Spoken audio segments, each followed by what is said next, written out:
Hi everyone, a very good morning and welcome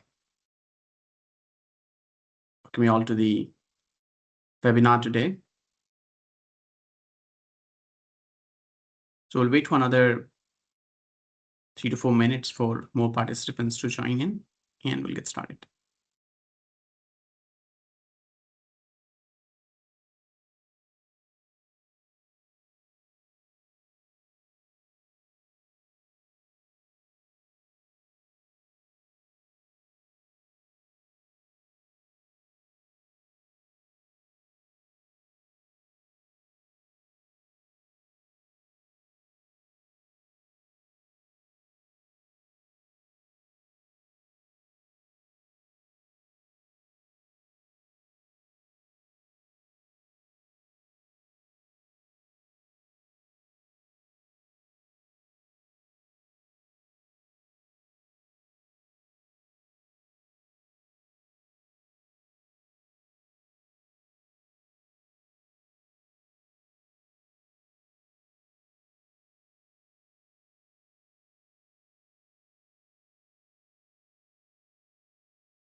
All right, so looks like we have a pretty good strength, so we are all good to get started.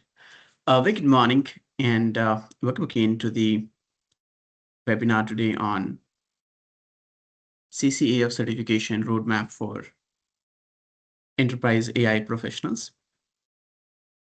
This webinar is dedicated on the certification Claude Certified Architect Foundations.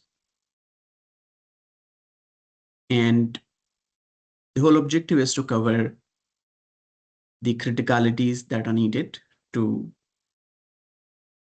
clear the CCA-F exam to become Claude Certified Architect.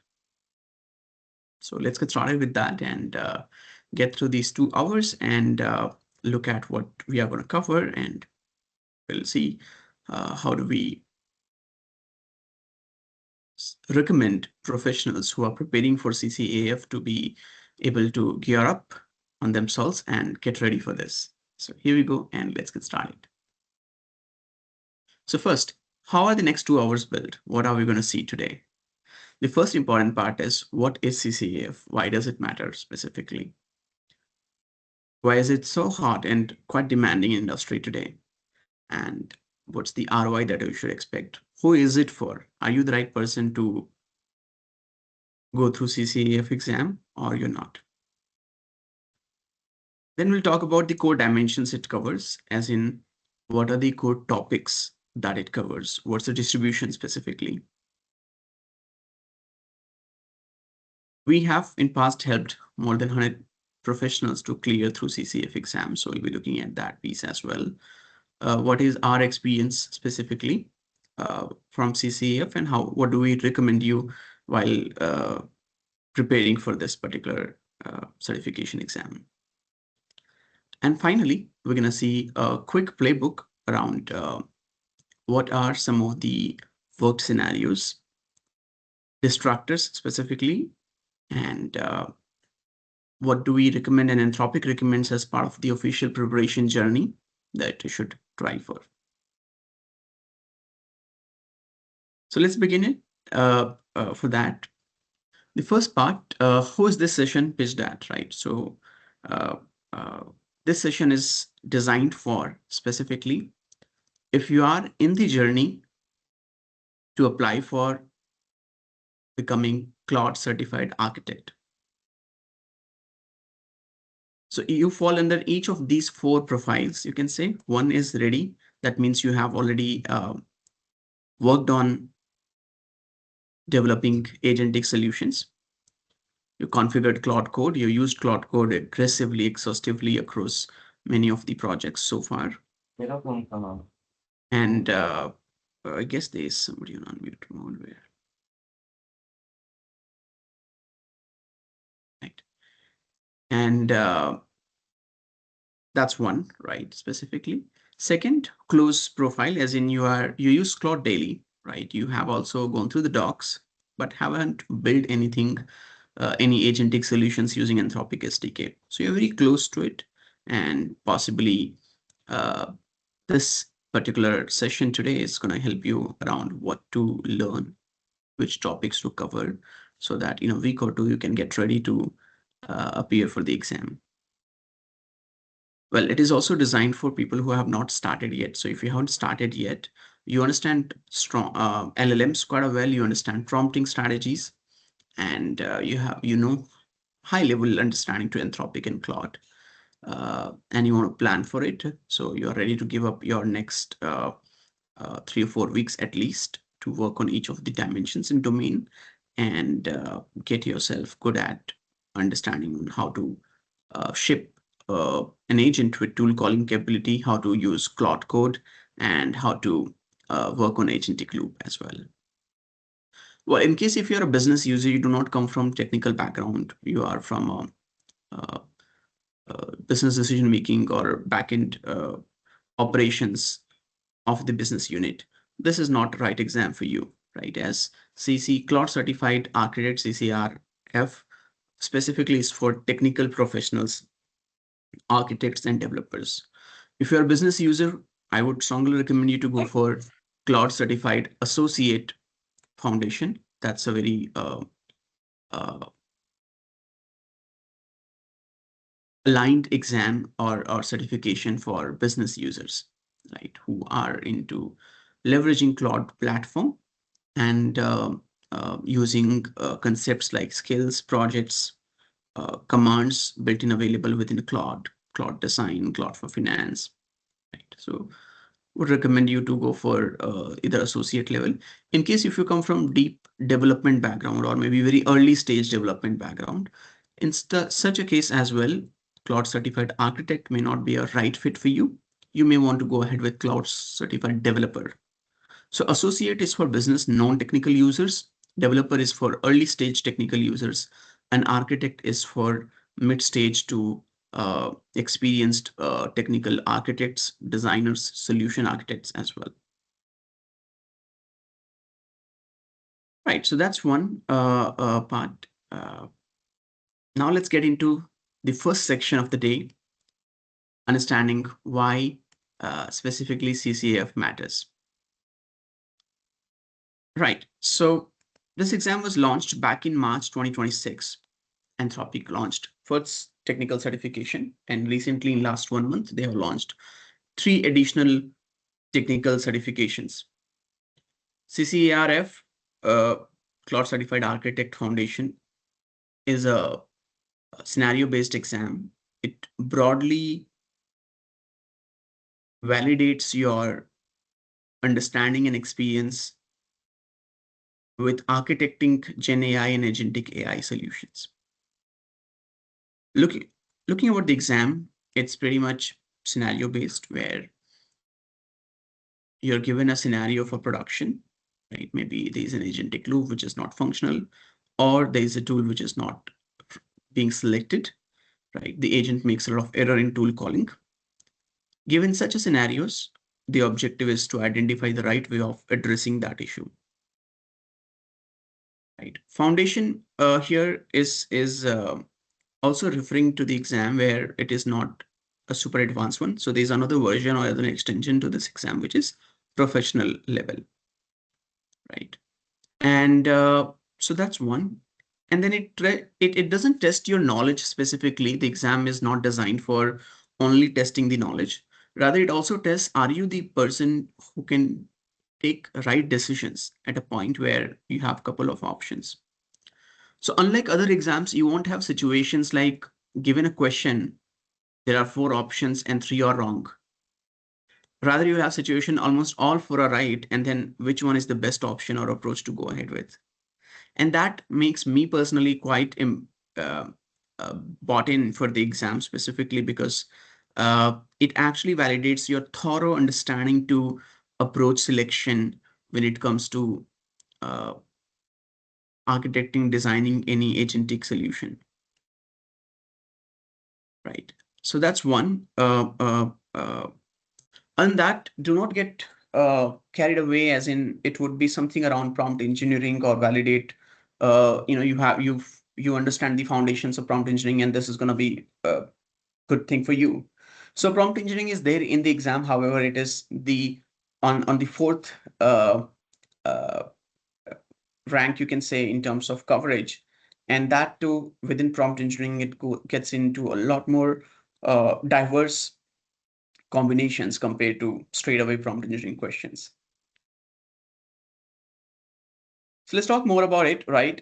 If you look at the exam at glance, you get 60 multiple choice questions, right? You can say some scenarios, 1 correct answer and 3 are distractors, not wrong. You get 120 minutes to complete this in a single uninterrupted go. You have to get 720 marks out of 1,000 to be able to clear the exam. Anthropic has divided overall coverage of CCA-F across 5 domains, right? These are unevenly distributed. That means some of these domains are, carry higher coverage compared to other, right? So you get 6 scenarios, and there are 6 scenarios for each question. 4 of them are drawn at random. So it may happen that for a certain given question, there can be a best possible answer. However, that's not there in the 4 options. And that's also quite interesting. You have to take a best bet out of the given options available. Right. So again, it is handled by Pearson VUE. So if you have been part of any of the other hyperscaler certification, AWS, GCP, Azure, the exam experience is almost the same. No change in that. Pricing is $105. And also, if you want to do retake, you want to wait for 15 days to be able to retake the exam. Right. So that's one particular part. Right. Now, why is this important, right? The particular exam, Claude Certified Architect Foundation, or who is this important for? Is it for you as an individual, or is it important for your team as well? Or is it important for the organization at large? Why? What helps? And maybe what's the perspective? So first of all, for you as a practitioner, this is one of the most valuable certification across agentic AI and generative AI stack across hyperscalers, which validates not only your tool understanding, rather your broader ability to design agentic solution irrespective of rule stacks. right? It also validates some of the core functional foundational understanding towards agentic design, such as experience with MCP, understanding to architecting agentic solutions, multi-agent systems as well. So you as a practitioner, this gives you a benchmark that you are now above the intermediate level of talents and skills that are needed to design state-of-art agentic solutions. Right? It gives you an edge compared to uh, all other peers, and at the same time, it's not only about competition. It also validates your ability to better design better solutions as well. Second, for the employer, for your organization, what validates, let's say, if there is a delivery manager, what validates that your specific team is going to be able to deliver the state of art agentic solution or an agentic product, right? So if largely most of the team members are CCA certified, that gives them an edge across validating their ability to design a better solution comparatively. And third is for buying market, right? CCA-F is quite hot in the market, as Anthropic is one of the leader in the industry when it comes to AI solutions. MCP is designed by Anthropic as an integral part of agentic architecture, and this exam, as I mentioned, validates largely a lot of agnostic capabilities compared to the Anthropic specific tool as well. So that's one. Now, what it doesn't do, right, specifically, so it doesn't prove that you can build. So this exam doesn't ask you coding related questions. If you haven't tried it yet, you won't get like write code or something like that. It doesn't make you a senior. At the same time, it doesn't guarantee you promotion as well. However, for sure, it may increase the probability of that. The exam validates the foundational stable conceptual knowledge. However, it may happen there can be something more advanced that may exist today, and it doesn't cover that. It is also not a substitute for domain knowledge that is needed to design solutions, which could be coming from telecom, banking, healthcare. Now, that was about at large. Why is this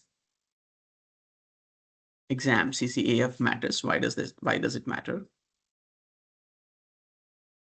Next, now we're going to go ahead and look at what are the core dimensions. As we discussed, Anthropic divides this into 5 broader dimensions. Each of them carries certain weightage. We'll see what is that. And then we'll get into each of those dimensions. Look at the core concepts in that dimension, revise it, and understand some of the key distractors from exam point of view, some of the key concepts that you should be pretty much cautious about while addressing any specific situation. So here we go.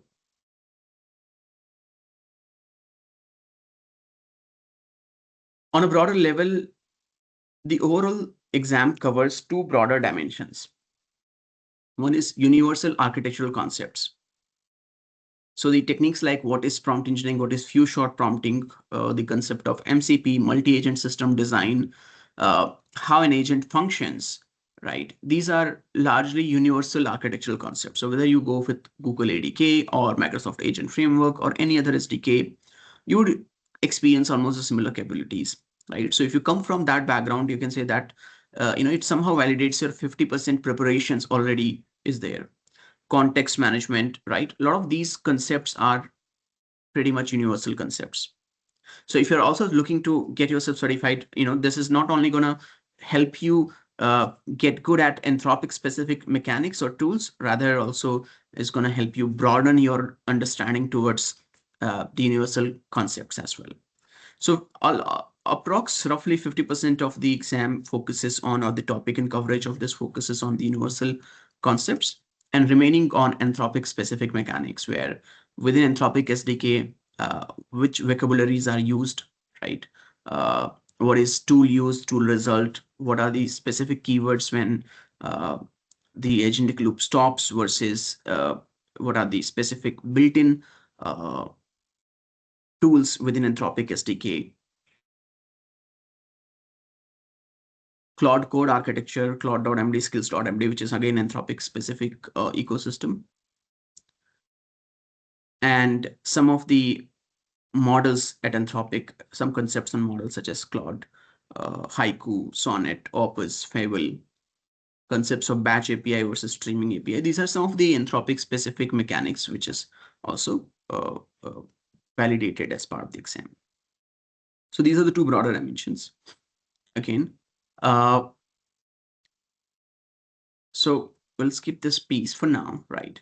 Now, what are the 5 domains in which Anthropic divides the whole exam? So these are the 5 domains. It starts with agentic architecture and orchestration, which largely talks about the understanding to agentic loop. So you can say even before this, you need to have fair experience understanding to how agent works, what is tool calling, what is tool specifically as well, the foundational prompting for agentic design, right? And then you come to D1, and that is domain 1, and subsequently to all other 5 domains as well in total. Domain 1 is the largest coverage, right? Agentic architecture and orchestration, that covers 27% of the questions. So you get almost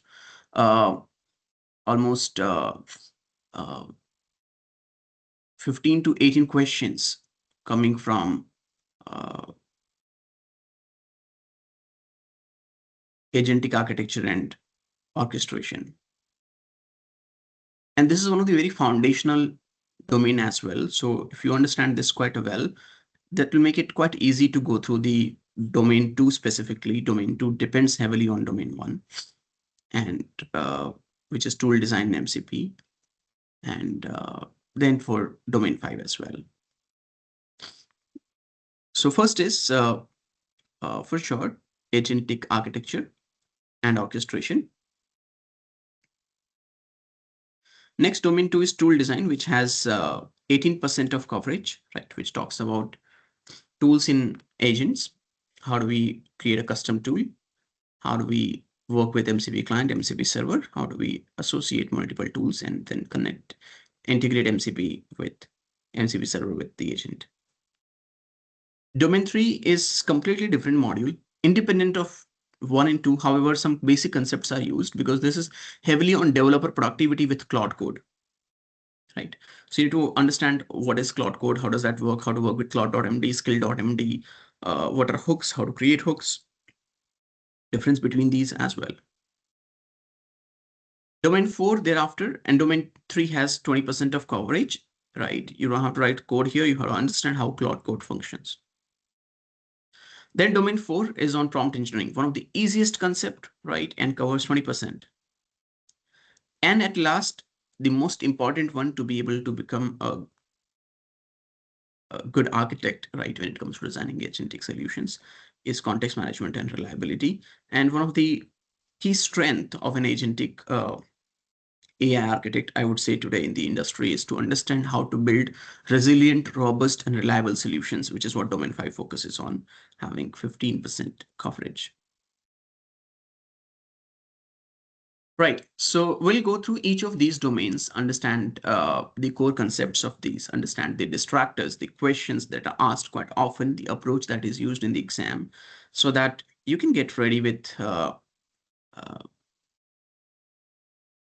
the CCA-F exam at large, right? And yeah, we will also have a Q&A section as well moving ahead. And if you have any questions, make sure that you keep posting that in the chat as well. There are 2 questions that I'll take immediately before I move ahead with the domain 1 specifically. Do we need coding experience or hands-on coding experience? The answer is yes, Raghavendra. CCA-F largely requires, although exam doesn't require you to write codes. However, you need to have fair coding experience to be able to understand the gimmicks and the idea of how agents function, right? In the exam, they don't validate, or there are no coding questions. Even scenario-based questions are not coding. Rather, all of them are scenario-based questions. So you don't have to be super geek into it because Claude Code exists, right, which addresses most of the coding requirements. However, from a system design perspective, yes, foundational ability to write code is needed. I hope that answers the question. In case if you're not a technical user, you're a business user, for you in that case is Claude Certified Associate Foundation is a right exam, which is a non-coding and doesn't require any coding capability, right? However, it does not validate your ability to architect agentic system, rather to be able to achieve productivity with Claude. That's one. Second, there's another question. Is this an architect level certification? The answer is yes. If you haven't completed any associate level, you can still directly go for this. At Anthropic, they have two certifications for architect level, Chandu. One is foundation, the other is professional. So you can go for foundational certification even before associate. Associate level certification still validates your ability to understand LLM prompting and Claude platform at large, right? So if you are non-technical user, then you should go for associate to start with, and then go ahead with architect at large. If you are a core technical user, you write code every day, then I would recommend you to go for developer certification.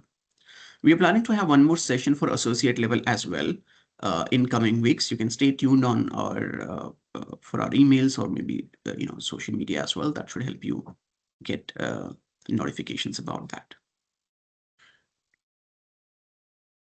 Right. So we'll see a playbook, Suresh, moving ahead, as in how do you start with Claude Certified Architect foundational certification, right? What should be the ideal playbook? We have that towards the end.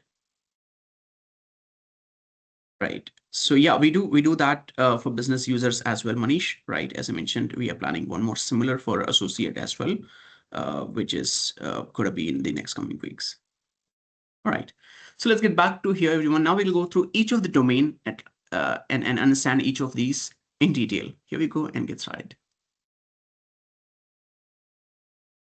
So the first part is in domain one. So we'll now specifically go for domain one. There are 6 core concepts in domain one. Agent architecture and orchestration is the domain. The first is agentic loop, right? Where we need to understand whenever a user enters any request to an agent takes that request, goes to LLM and decides that what's my next action. It does planning, right? It executes the action. Does it need further subsequent action? It keeps on repeating internally within a loop. Retry, reaction, again observe the outcome of that action, again retry. And once it is satisfied that, well, this is where I've been able to achieve the right goal that user asked, then stop the loop and provide the answer to user. Right. So this is how we humans behave, right? Let's say if my manager has given me a task, what I would do is I'd execute it. I'll see the output. Does it match the requirement? If not, I'll redo that. I'll do maybe a sequence of steps. And once I'm satisfied with the output, I'll bring it to my manager. So internally, you can say I'm following a specific loop. That's what agents do as well. Right. So that's an important concept, and that's a core foundation of the particular domain one. The second is task decomposition, right? Given a specific task, agent is going to split that into multiple stages or steps. It is going to then execute each of the step, observe the output, and move on to the next step. Then for very complex use cases, we often do not develop a single agent. We go for a collection of agents doing that task. So how specifically multi-agent system works, how multi-agent system triggers the coordination between the agents. That's an important concept covered in domain one. Then comes the sub-agent spawning, right? The how do we use multiple agents for context isolation, right? And when multi-agent system is a wrong answer, that's important as well. So we'll see to that. And see, some of the concepts that we can talk about are not only from exam point of view. If you stay tuned to this particular session, you'll see very interesting scenarios that are actually addressed in this exam, and we're going to talk about those. That way, the outcome is not only getting you the specific knowledge from exam per se, however, it is also to improve your decision-making ability towards designing agentic system. Then comes the session state, right? What should persist across multiple turns of conversation? What information should we store? How do we store that? And failure, right? What if there is a failure in a multi-agent coordination system, right? How do we address that as well? So that's about it. The very first concept to understand is what is an agent, right? So an agent is a software wrapper on the top of a language model, right? In a very layman language, right? So let's say if I have GPT as a LLM, an agent is a wrapper on the top of it, right? In that wrapper, we design that well. Given a user task, you need to identify how to do that. And before immediately responding to user, you need to trigger certain actions, which could be API calls, SQL database executions, query execution, anything of that sort. Gather results, again redo that, and again finally provide answer to the user. So it's largely a wrapper. That wrapper includes a concept called agentic loop, right? So at large, you can say from a constituent point of view, an agent is consisting of three core things. A prompt, in which we store some guidance on how agent has to function. React is a very popular strategy for prompting. We are not referring to React framework. React here stands for reasoning and action prompting. So we define the rules, the role of agent, right? The context as well. LM then decides the next step accordingly based on the input prompt. Given the guidance that is already stored in the prompt, it's going to decide what it is supposed to do.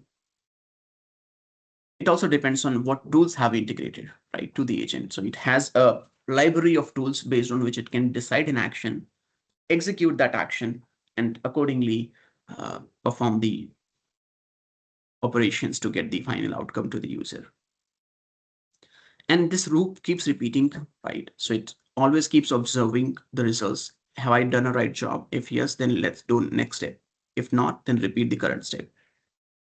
And once it identifies that, well, I have achieved the goal, that's where I should stop the loop and trigger the output back to the user. Right. So that's one. Now, a couple of things to understand from the agent structure is one. The moment you design an agent, the predefined prompt that you set, that stays with the agent for n number of conversations. So it doesn't change, right? That's a static thing. You decide a lot of tools that you integrate with the agent. Which tool model will use, when to use, what arguments to pass. That is LLM's decision. However, LLM doesn't get to see the code within the tool, right? It doesn't get to execute the tool as well. Our code wrapper, our software wrapper does that execution. LLM only knows the library of tools. It's like it only has access to the name of tools, the description of tools, and the arguments as well. Right. So that's one. That's about what an agent actually is. So technically, it's consisting of these three components: prompt, LLM, and tools. These are the core three builders of an agent. And from a functional execution point of view, an agent does planning at first, where it decides what actions it has to execute. So first is planning. Second is action, where it executes those actions. Third is observation. It observes the output of actions and again does planning or reasoning actions and observation, so on and so forth. So that's one idea. Now, there are three important concepts, and it's important that we understand three of them differently, right? And quite often I have seen a lot of people who are starting with CCA-F specifically, or maybe who have early stage knowledge across GenAI system design, do fumble, or maybe sometimes they get confused between these three components. So these are three different solutions. First is a chatbot. A chatbot is not necessarily an agent. A chatbot is an interface for an agent. A chatbot can be an interface for an agent. For example, let's say if I attach an LLM in the backend and then provide the ability to answer questions, that's a chatbot. In the backend, there's only one language model. Alternatively, in the backend, I can associate an agent which can answer the question, take decisions. Alternatively, I can attach an automation workflow in the backend. The interface will still remain chatbot. A standard generalized chatbot is the one which is consisting of only a language model with a set of prompts predefined. There's no action. It is only conversational in nature. Often chatbots are conversational in nature. And make sure that you understand agents also look like chatbot from a UI perspective, UX perspective. However, the capabilities are quite different. And the chat is just an interface for agents to communicate. So standard chatbot is where it doesn't take any action, right? In most cases, these are intent-based, or LLM does answers question based on certain source of truth. Here, only thing that we have is LLM. There are no tools integrated in between. Then comes the workflow. Now, when to use chatbot at first. So whenever you have any business case, which is very simplistic and can be achieved in one shot, that's where you can go for a chatbot kind of a solution, or maybe a prompt-based solution. When the use case is complex, however, it is deterministic in nature. Deterministic, and then you know the process: step 1, step 2, step 3, step 4, step 5, step 6. You know the exact pipeline. In such a case, you would want to go for a workflow-based agent, right? Where you define the steps and the agent executes each of the steps. The plan is prefixed. So we also call these as agent, right? Workflow agents. And the third is agentic loop, right? Where we say agentic design, where an LLM can accept the input. It can, for any given input, it can create its own plan. So there's no static plan here, right? The plan or the set of steps is created by agent on the go. And then it executes that plan, observes the output. If that plan was bad, redoes that, repeats that. That's how it generates the outcome. So that's a key difference. And which is most powerful? Well, agentic systems are more powerful. At the same time, these are more error prone. Workflows are very easy to go and very reliable, resilient as well. However, every solution cannot be solved with workflow, right? So in a given situation, if you think that the business process is largely deterministic in nature, and you will always get a question in exam, given a scenario, if the business process is largely deterministic, it is static, the process steps are static. What approach should we use? Should we create an agent with an agentic loop, or should we create a workflow agent? The answer is we should go for a workflow agent. Right. So make sure that you understand the difference between the three, and you will get at least 1 or 2 questions where you would need this foundational concept. That's one. Now coming to agents, because our focus is heavily on agentic system design. So we'll talk about that specifically here. Coming to an agent, how exactly an agent runs, right? What happens, right? Step by step. The first step is that you have an application interface where the user is going to write an input, right?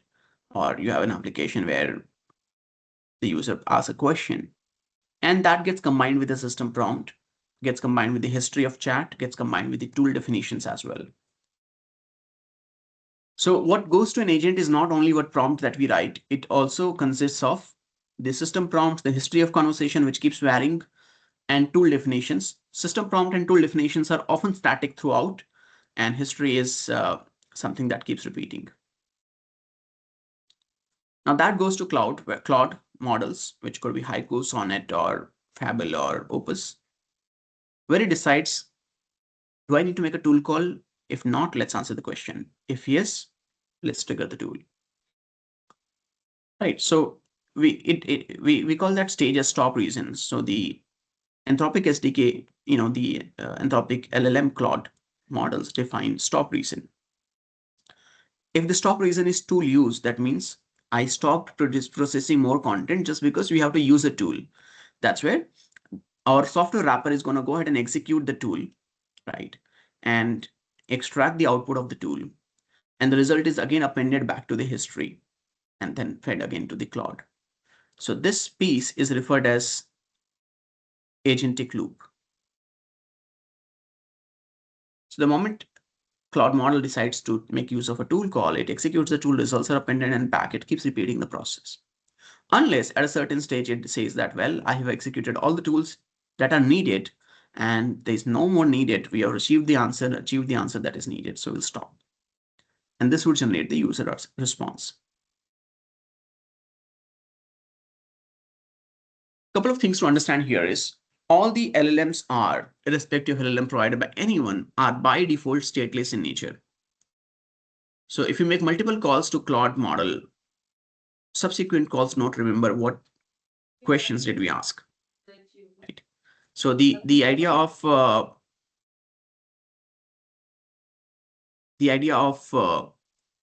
stateful responses, it always comes from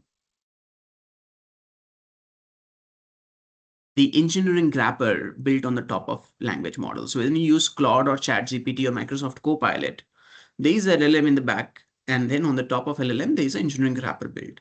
And that wrapper keeps appending the history. So by default, models are stateless, right? Stateless in the sense, when you make one call, it doesn't store your inputs or output and then uses that in the other call. Models are default stateless in nature. There's no memory there. It doesn't remember what you ask for. The second is models do not have access to tools. Models always have access to tool information. So models cannot execute the tools. It only can request that I want to get this tool executed. And our software wrapper has to execute that tool and give the response back to the model. So these are two important things to understand. Models are stateless and the models do not have access to the tools. The models only get three things to know about tools, which we'll talk about: description, name, and the argument information. So this is a very important concept. As I mentioned, you get at least 3 or 4 questions around agentic loop, right? So a couple of important concepts to remember about agentic loop is it is more of a pattern. So first is tool use, right? You will get at least one question from this for sure. So whenever tool use is stop reason, right? Sorry, stop reason is tool use or stop reason is end turn. So tool use is when the Claude wants to execute one or more tools. When it is end turn, the Claude has finished and it can generate the response back to the user. Sometimes stop reason can be max token. That means the input context repetition was so long that it reached the maximum capacity of Claude model to process input. So every LLM, every model has a certain specific input context size. That means the number of tokens or number of keywords it can process in one shot. That's limited, right? And that's one specifically, right? So sometimes stop reason can also be max tokens because the conversation was so longer, context grew super large. So how to do that management? That is what domain 5 talks about. In some cases, stop sequences where you asked LLM that whenever you get certain value, you have to stop. So it reached that value or it found that stop sequence. Pause turn, right? Where LLM tried to execute tool call, but tool was this MCP server is not returning the output. So it took a pause. In some cases, it declined request. Why? Because maybe model armor or guardrail filtered it as a not an eligible input or not a valid input. So these are different values that you get for stop reason. In most cases, it would be tool use or end turn. Sometimes you may get questions around max tokens or stop sequence as well. So this is important topic to have fair understanding too. On this, on the top of agentic loop, the exam always looks for some of the key mistakes or key confusions, right? It validates that do you understand it only as a concept or are you good at it actually, right? So it provides you certain scenarios and checks whether is this the right way of doing it or is it not right way of doing it. Those scenarios would work, right? It's not that it won't work, it would work. However, is it the robust way? That means, would it work if I try the same process with different inputs 100 times? Will I get success results in 100 times? Yes or no? It may happen. Some of the scenarios that it may present you may give you a success rate of 70 by 100, which is still not robust or resilient enough to proceed with. So you may want to pick an option and approach which gives you the maximum number of successes. Right. So that's one. Let's look at some examples of scenarios here just to understand this better. So one example could be, let's say, parse the pros for done, right? So whenever agent is executing the loop, you may want to, one way is to stop the loop, that we say that whenever you produce the output and you have reached to the final output, always write complete in your outcome. And then we create a software wrapper wherever in the response it has the word complete, stop, right? So that's a way out, stop, complete, or done, or something like that, right? It would work in certain cases, however, it's not a robust way of doing it. Right. And so yeah, that's one. You might see some distractors, some sort of options which are feasible, then those are not good, right? So better is we should always branch it on the stop reason. We can always define a stop sequence on the stop reason. Whenever stop reason is uh, uh, the specific sequence, right, which is stop sequence, we should stop at that. Right. Other could be, let's say, the stopping the whole loop after one tool round trip, right? Put tool result in assistant message itself, right? And it won't, will it work? Will it not work? So, so all of these would not work. Everything has a different reason why it would work, why it would not work. Because if you put tool result in the assistant message, LLM would know that this is the outcome of tool, although it can see that. So you should always put tool result in the tool result block itself, not anywhere else. Likewise, answer only one of the several parallel calls. It has to answer all results, right? Instead of only one of. So let's say the LLM says that, well, execute tool A with input X, input Y, input Z. So if it is the execution of same tool, should we write like it would be more of redundancy and execute only one instance of it? No, we have to execute all the instances of it. Our software wrapper has to execute all the instances of it. Retry a semantic failure, right? Not retry a semantic failure, rather it should return a structured response to LLM. So let's say LLM always gives an input. Tool tried out executing that input. It failed. Should it retry? The answer is no, there's no meaning, right? Rather, it should provide a very natural language error message to LLM so that LLM can correct the input argument or the function call. Spawn a sub agent per tool call, not right approach, right? Sub agents always isolate the context. So it's not a good idea to spawning a sub agent whenever there's a tool call needed, because they can be always lack of context. Leave the loop unbounded. That's also wrong, right? So you will see a lot of such options asked, and all of these options are wrong. You might see sometimes these scenarios are mentioned, and then you are asked to address with the right approach, right? So that's one of the uh, couple of scenarios that you get to see in exam specifically. What's more, right? So you'll also get 4 broader topologies, right? One is single agent many tool. Is that the right one? No. So whenever you have, so what Anthropic recommends is that whenever you have an agent, you should go for 4 to 5 tools. If you go for like 20, 30 tools, that's like agent is going to have lower probability or lower accuracy score in doing right tool selection. So there's always a trade-off between number of tools versus the accuracy of tool selection. So the moment your tool size, the number of tools, that is tool count, keeps increasing, you may want to, if feasible, go for a multi-agent system, right, where tools are divided across the agents, right? And you may not want to go for a multi-agent system if there are very few tools, like 1 or 2 tools per agent, like that. So that's one. The other is coordinator and specialist agent, right? So in multi-agent system, Anthropic suggests hub and spoke model, which is supervisor pattern, where you have multiple agents as spokes, and there is one supervisor agent or specialist agent as hub. When is this right approach to go for delegation across hub and spoke model or coordinator specialist agents? Whenever you see that each of the spokes, each of the sub agent are different than each other when it comes to the behavior, and can actually process subtasks independently, doesn't require the sharing of context. In such a case, coordinator specialist or hub and spoke model is right. However, if multiple subagents may need to share some information in between, that's where this would not be a right fit. sorry, it looks like the slide is not there, right? The third is sequential pipeline, where if your business process is deterministic in nature, you should always go for a sequential pipeline, right? And the fourth is isolated reviewer, right? Where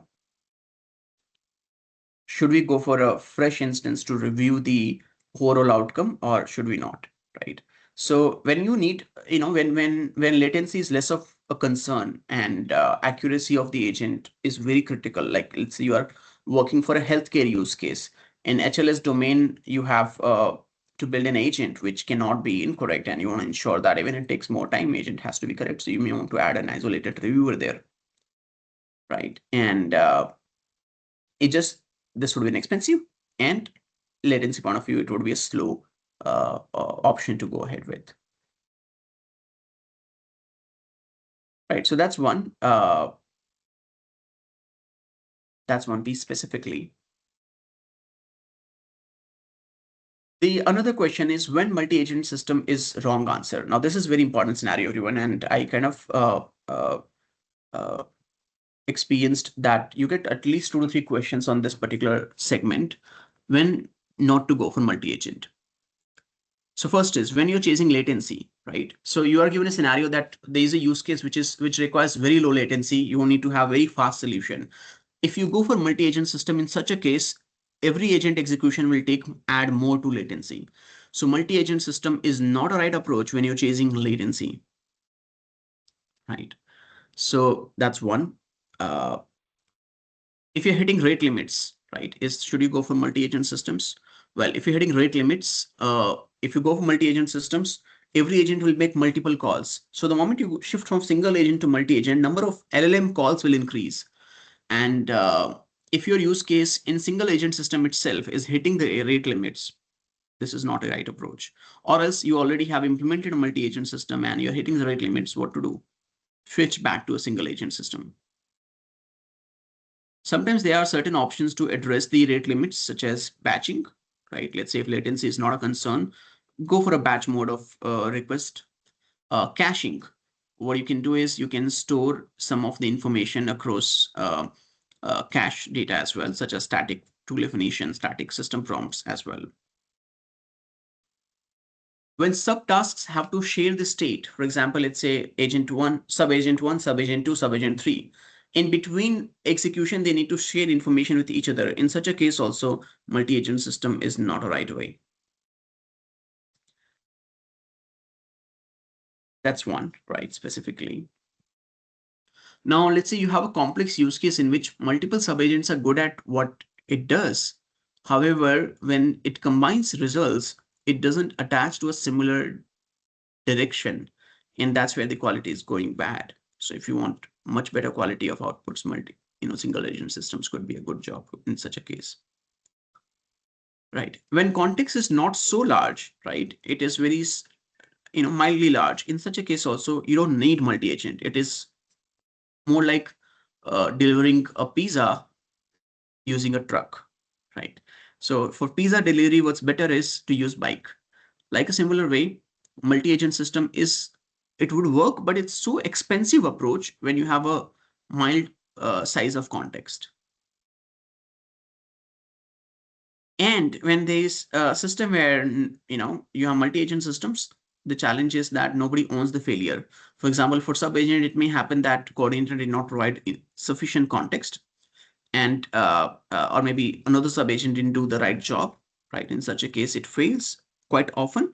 So switch back from multi-agent to single agent system. Right. So multi-agent system are a pretty good approach. However, it only fits in a specific scenario. It's more like if you come from machine learning, deep learning background, think of it that you are you want to do more like a 2-class classification of customer would buy a product or will not buy a product, or maybe a simple man and cat and human classification using a ultra large deep learning model, which is not necessary. You can kind of achieve that with a simple model. Or think of it like use case like iris classification. You're doing it with super deep neural network. Right. It's so multi-agent systems are good. However, these are designed only for specifically complex scenarios and wouldn't be a good fit in everything that you do. right? So there are certain scenarios where, given here are where you don't want to use multi-agent systems. So that's one. Next, we'll move on to second domain specifically, everyone. We'll talk about domain 2 and we'll be a little quick now. And that is tool design and MCP integration. So this is pretty much linked to module 1. So if you covered module 1, you would know largely a lot of things into module 2 or domain 2 specifically. Tools are executions which agent does. You can use pre-built tools available inside Anthropic SDK, and also you can create your custom tools as well. Couple of key concepts in domain 2 includes tool description and ambiguities. LLM decides which tool to use. That's more like a classification use case, heavily based on name of tool, description of tool. So if our description is vague, unclear, fuzzy, high likely LLM is going to make error. And we get at least 1 or 2 questions from this part that descriptions are not good. That's the reason LLM makes a wrong tool selection. Schema design, right?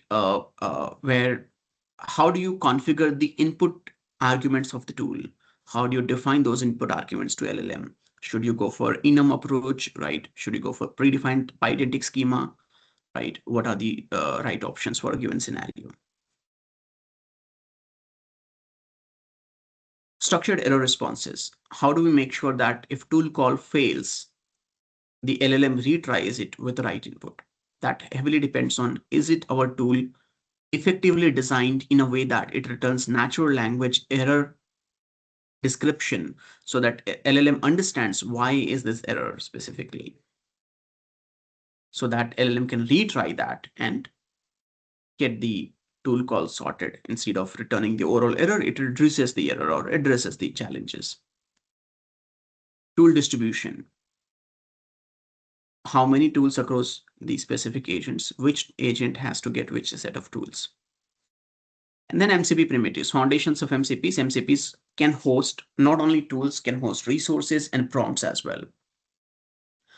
And finally, MCP server configurations. MCP server support 2 transport mechanisms, STDIO and streamable HTTP. When to use STDIO, when to use streamable HTTP, that's an important concept as well. So let's have a look at these 6 core topics, right? And that would complete our domain 2. Domain 2 has, as I mentioned, it is pretty much similar to what domain 1 is. So if you have covered domain 1, the subsequent domain that you should focus heavily on is domain 2. So make sure that you always kind of do these in sequence. First domain 1 and then domain 2, right? Don't put a break in between, because a lot of concepts are connected. And it has 80% of coverage. However, it's most important module, I would say, from a architectural decision-making point of view. Right. So what a tool is, right? A tool is, in a layman language, say a simple Python function, which can do any specific job. It can make an API call, execute a SQL database code. It can extract certain input. It can make an LLM call as well itself. What LLM needs from a tool? LLM needs 3 things from a tool. The first is name of the tool. The name should always be descriptive. It helps LLM to understand which tool does what job. The second is the description of the tool, where it needs to know in detail what specific job a tool can do. Description is important. It should be very specific and easy. At the same time, it should help LLM in understanding why this tool is different than that of all other tools, right? Or what specific job this tool does differently compared to other tools. Then comes the input schema.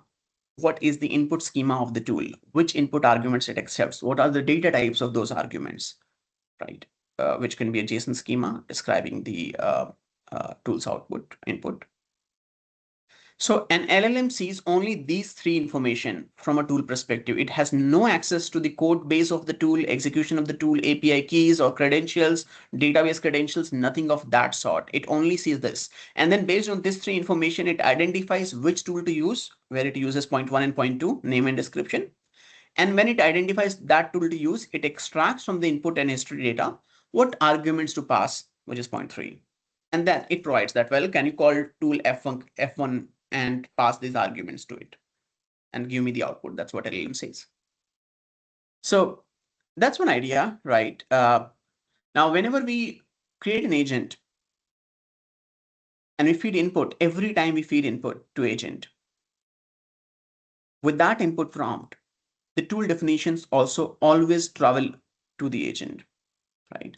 So tool definition declarations are always statically fed to the agent in every subsequent call. So you cannot be also like, you have so large tool description, because that's going to eat your context window limit as well. And, so more than sufficient amount of description also leads it to losing context. So you have to be very concise when it comes to defining tool descriptions. Right. So Claude always sees that, well, these are the tools that I have access to. Claude is going to say that, well, for a given task, I need to execute so and so tool. This is the name of tool. This is the ID of the tool. And these are the arguments that you should pass. Then our coding wrapper, our engineering wrapper has to execute that tool, right? Our software wrapper has to execute that tool, provide the output of the tool back to the Claude, and Claude again follows the same loop, so on and so forth. So that's how tools are used, right? And that's one idea about the tool, right? As I mentioned, one of the challenge in this whole ecosystem is that LLM may end up selecting wrong tool. That's the biggest problem. Sometimes it may end up providing wrong arguments to the tool. It fails. Sometimes it may fail, but the LLM is not able to correct it. So these are different scenarios you will get. And how do you address that? That's what is important, right? So what Claude already gives you, right? So Claude already comes with some of the server tools such as web search, web fetch, code execution, tool search. It also comes with Anthropic schemas client tools such as Bash, text editor, computer use as well. And then third, it comes with some of the Claude Code's built-in tool, which is read, write, edit, bash, grep, globe. First two are heavily SDK focused and third is heavily Claude Code focused. But these are some of the built-in tools that Claude comes with. Now, in addition, you can also create your own custom tools as well. It's going to execute that tool as well.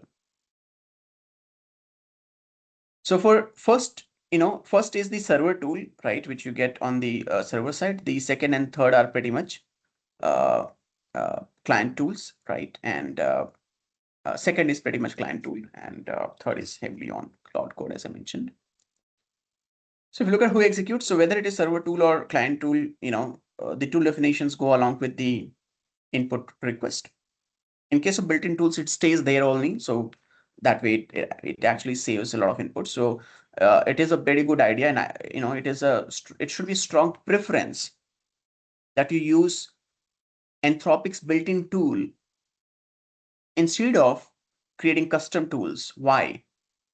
Because in case if you have a scenario where context window size is a critical component, or you want to save on cost, you want to save on latency, that's where these tool definitions are already stored in the cache memory of Anthropic LLMs.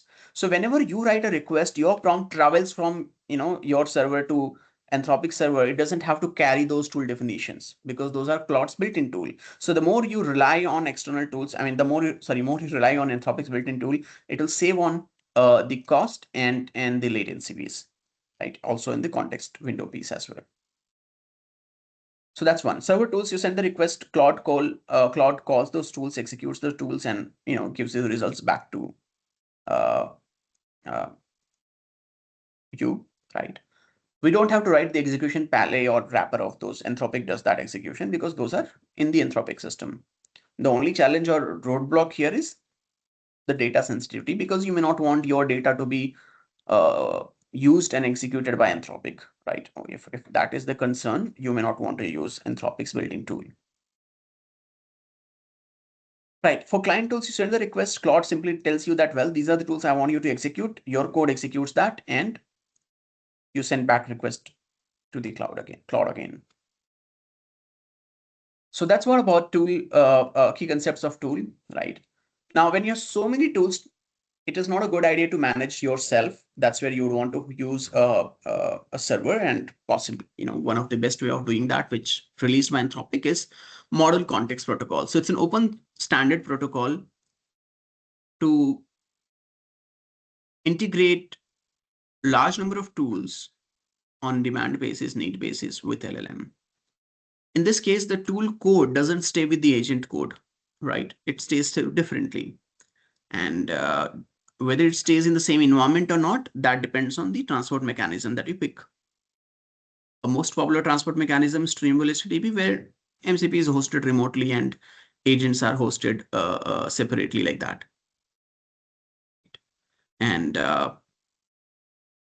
that's one, right? In STDIO, what happens is that MCP server runs in the same environment than that of your agent. In case of Streamable HTTP, MCP server runs in a different environment than that of agent. Each of these have, specific use case. So an MCP is an open standard for how applications or agents supply context or capabilities to models, right? So you can have maybe an agent or any host application that can be ChatGPT or Claude. It can connect to an existing MCP server, third-party MCP server, comes custom MCP server, which can be, let's say, MCP server for Jira tools, MCP server for Postgre tools. And that's how you get more like a, your Jira agent, your Postgre agent, like that.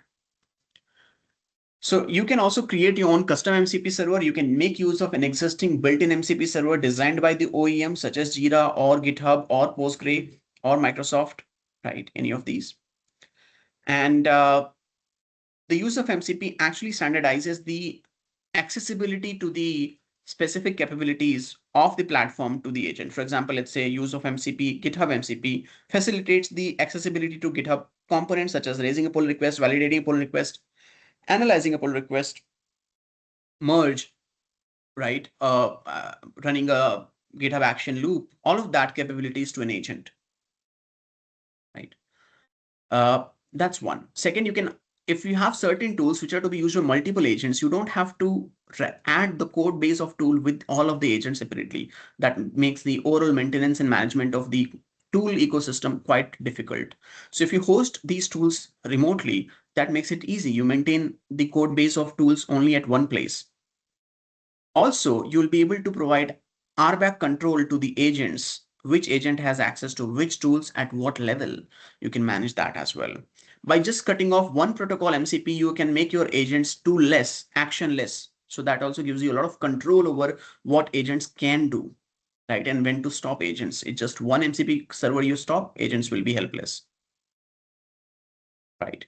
And that's another. Third is it helps you to reduce the redundancy. What if an agent requires 20 tools? However, it doesn't need those tools to be always executed. So on demand, and you can, such a case, also manage the MCP server with the help of MCP server quite effectively. In MCP, you have two things. One is server, the other is client. Any of the applications such as agent, Claude Chat, or any of the chat interface, built-in agent, third-party agent always needs MCP client. And if you want to provide any capability, so you need an MCP server having that capability. For example, let's say GitHub capability, Windows management capability, Azure cloud capability, Google cloud capability, you need specific MCP servers. So that's one, right? So why do we need MCP? For example, as I mentioned, let's say if you have N tools and M applications, you need N cross M integrations to write and maintain. So if you use MCP, that's where you just have to write and maintain N plus M, which is quite lesser. For a lot of sensitive capabilities, you may not want to provide access directly to the agent, and that's where you may want to separate that with a security layer. MCP makes that thing quite feasible and easy, right? And that's one idea largely across MCP. Whenever you integrate an MCP server always responds with list of tools and descriptions that it has to the agent. We can configure, with the sufficient tech, which tool to give access to which agent. So let's say even if an MCP server hosts 100 tools or 1,000 tools, for an agent K, it can only provide information about 3 tools or 4 tools. Maybe for some tools, it can provide read information, but not execution information. So we can do all different levels of RBAC. So the way there is a human RBAC across the tools and across the applications, same way they can be agent RBAC on MCP, and it exists. Not can be, it exists already, right? So that's one.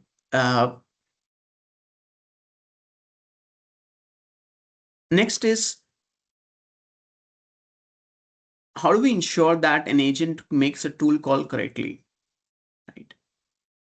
So a lot of dependency for an agent making a tool call correctly depends on the description. So description has to be very clear and concise and specific, right? If there are multiple tools which are having similar capability, then description needs to have some distinct definitions mentioned, which can help agent in differentiating between when what tool does, when to use it, and when not to use it. Then inputs and formats. Make sure that always mention the units and formats of the tool, such as what are the units that a tool argument would expect. Enums are good. Enums is where you define the fixed option. So let's say the name of states that can be fed as an input to a tool call in India. So there would be 26 options or 27 options, in US 50 options, like that. So enum is where you provide all possible options, and tool has to only select which of the LM has to only select one of those options as an argument to input to the tool call. Right. So that's one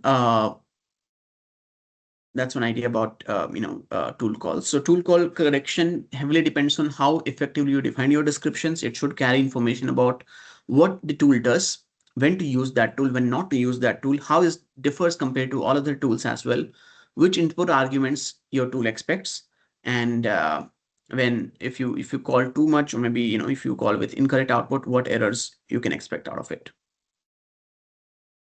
So that's one. Let's go next, right? We can talk about errors. Now, one of the important things in tool call handling is, or MCP handling, is errors. What if a tool call results in error? Would LLM know everything about the error? No.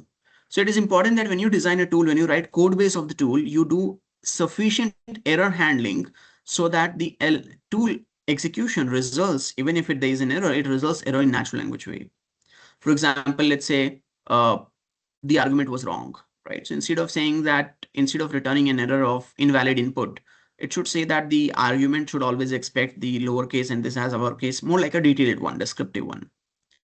So there are certain structured ways of defining the errors. For example, you can define for every error that your tool returns, you can define error category. Is it a validation error, not found error, authentication error, rate limit error, upstream error?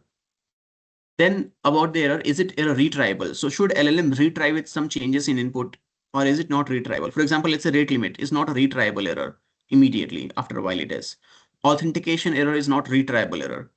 Validation is a retriable error, right? So if the input was not valid, it can retry with a better input. So LLM needs to know when to retry, when not to retry, so that it doesn't get into a loop where it keeps retrying always, right? And the errors should be human readable, right? So it should have a message as an argument. The suggested action, what the caller should do differently when it tries again. And these are the certain components. So this is how Anthropic recommends defining error for tools, right? We cannot see the content. I'm sorry. It looks like it kind of was. So yeah, let me again. So when it comes to error, there are certain components that you can associate with error, right? How you structure your errors specifically. And why is it important? Because it is important for LLM to understand for a tool call error or tool execution error. Should it retry? Should it not retry? Should it, how should it act upon that error? So whenever you return an error from a tool call, and this is needed when you are defining a custom tool.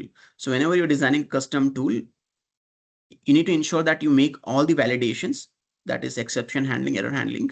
And if it returns an error, there are certain components we can associate with error. First, you can define always an error category. So error category is either validation, not found, authentication, rate limit, upstream, or internal error. Is that error retriable or not, right? So whether the you can define always a Boolean that this error is true or false retriable. For example, validation is retriable, right?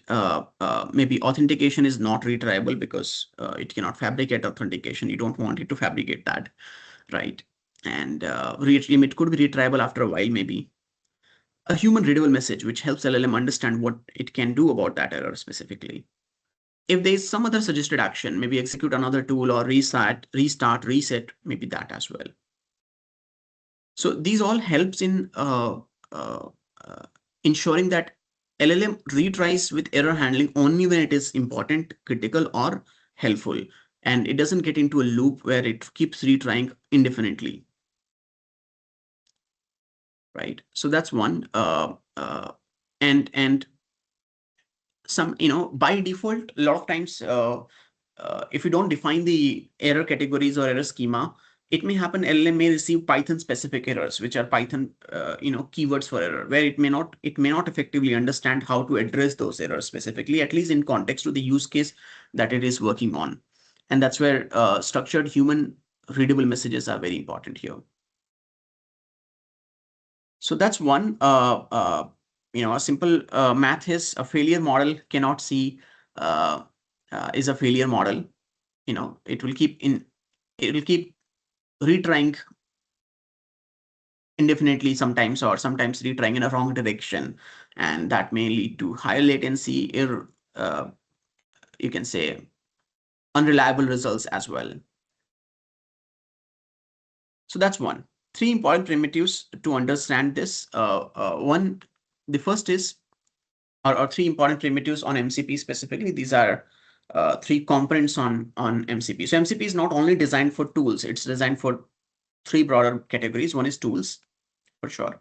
So on an MCP server, you always host tools. Second, and these tools are model control. That is, models decide which tool to use, which tool not to use.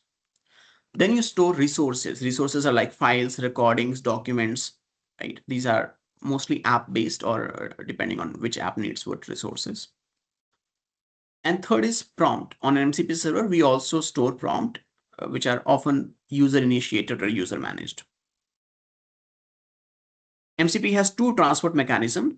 One is STDIO. STDIO is only used for local servers, right? That means you want to run the MCP server in the same premises as that of agent. Why do we need that? In case if your tools require some local infrastructure accessibility, in case if your tool needs to integrate with the Windows ecosystem, or there's an on-prem application which is running, and you cannot host your agent or anything beyond your on-prem infrastructure. In such a case, your tools also need to reside within the same ecosystem. That's where STDIO would work. In case if your tools are so heavy in compute, in such a case also you would want to use STDIO. With STDIO, a good part is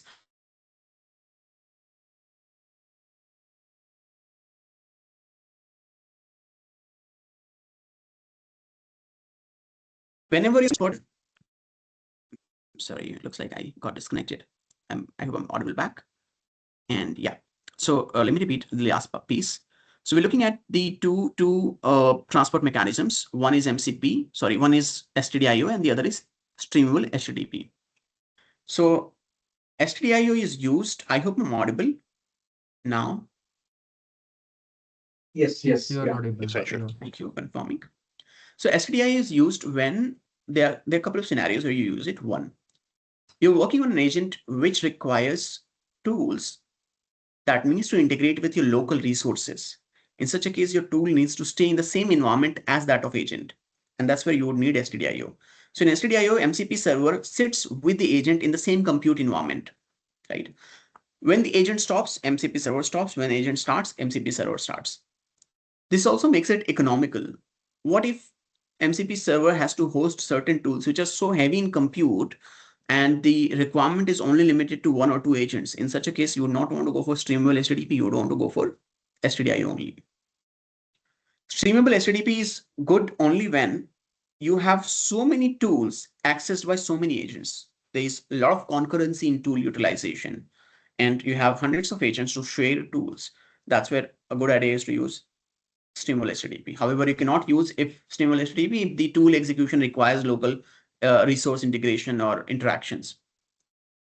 If the tool utility is about very much security, let's say database access, in such a case, you would always want to prefer HTTP, streamable HTTP transport mechanism. You may never want to put the MCP server sitting along with the agent. So these are the two. There are certain differences that it's important to understand between the two transport mechanisms. Right. Configuration, right? How to configure repo and then particularly MCP server. So there are certain configuration scopes available. So you can configure it only limited. So let's say one MCP server can be configured only for a specific user. An MCP server can be configured only for a specific project, right? Not for all the projects. So these are like different levels of scopes where you can configure it, where the access can be managed. And then the design, right? So if you integrate to so many servers, so many tools, it's gonna eat your context window limit. So you only would want to integrate those MVC server, those tools which are needed. It's not a good idea to, let's say there's an MCP server with 100 tools and some of these we might need, some of these we might not, and we connect all. That's a very bad idea to do. So that's one. This was about largely domain 2, everyone, right? So a couple of things to understand quickly is too many tools on one agent is going to make it wrong in tool selection. You may not want to keep overlapping tools. Tool descriptions are very important. You want to make sure that tool descriptions are very clear, concise, specific. One agent per tool in multi-agent system is also a wrong approach. You should not do that. And you should not integrate all the tools in irrespective utility as well. Right. So that's one. Now we'll move on to domain 3. Domain 3 is independent of all other domains. It's on Claude Code specifically, right? So it focuses heavily on understanding to how to use Claude Code. So if you use GitHub Copilot, a little similar. However, the architecture of Claude Code is very powerful. A couple of things to understand quickly is instruction hierarchy. So you always can store project specific instructions in Claude.md, right? Where you can have different scopes for Claude.md, user scope, project scope, organization scope as well. You can define some rules as well in .claude/rules, right? Where how to access or how to perform a specific operations. You can also use existing commands and create new commands, use existing skills and create new skills. These are like procedures, formatting options, strategies as well. Very important one. There are different modes. One is plan mode, the other is Claude mode. In plan mode, the agent, Claude Code agent, doesn't make any execution. It only helps doing brainstorming and planning. So if it is sensitive security specific scenario, you want to always stick to plan mode. Otherwise, if it is you want to make changes in code, go to code mode. You can trigger the headless interactions as well, invocations as well, and make sure that when you integrate Claude Code within CI/CD, you always do adopt a set of best practices that includes session isolation, generating JSON outputs which are easy to process, right? And yeah, the difference between a couple of things such as hooks, skills and commands, when to use which one, and Claude.md as well, when to use which one, for what purpose to use which one, that's important to understand as well. So that's one. What is Claude Code specifically? So Claude Code is an agent. Now, why it is domain 3 and why should we go in the same sequence? You should not go for Claude Code at the very first is because Claude Code is an agent. So the moment you complete module 1 and module 2, domain 1 and domain 2, you would understand the basic concepts of agents, and that will make it easy for you to understand Claude Code, right? So it's an agent. It's not a LLM helping in writing code. It's an agent altogether, right? That's what makes it different. And it works on your repository specifically. However, it also understands your standard practices versus project specific practices as well. There are two modes for Claude Code agent, where it can work in the plan mode as well as in the Claude mode where it writes the code, right? So one is interactive sessions and the other is non-interactive invocations. Non-interactive invocations can happen within the automation and CI/CD pipelines, and interactive invocations can happen when you're writing code within interactive invocations. You can go in plan mode or Claude mode like that.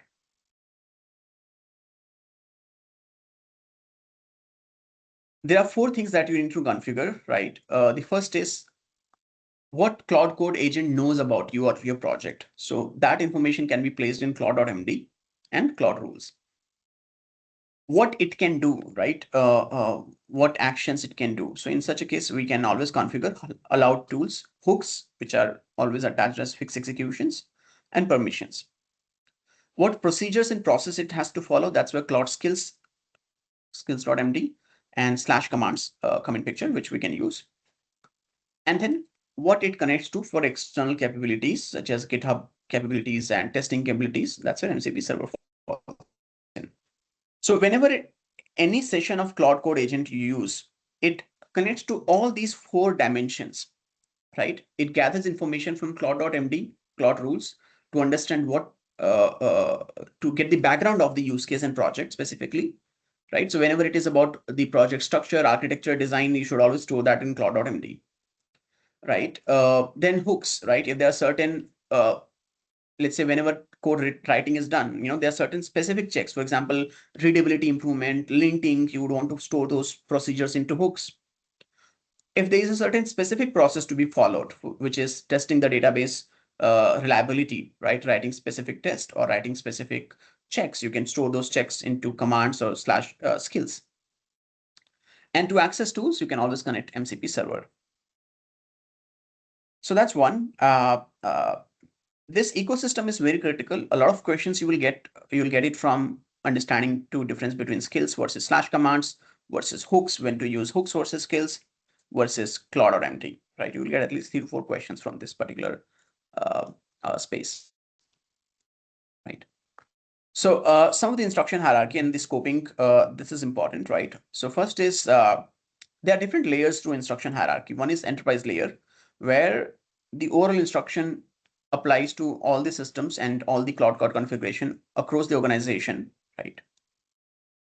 Then there is a project memory. So you can always store in the project repository Claude.md, which applies to all the components of the project. Usually in the Claude.md of the project scope, we should store the architecture of the project, conventions, the overall workflow of the repository as well.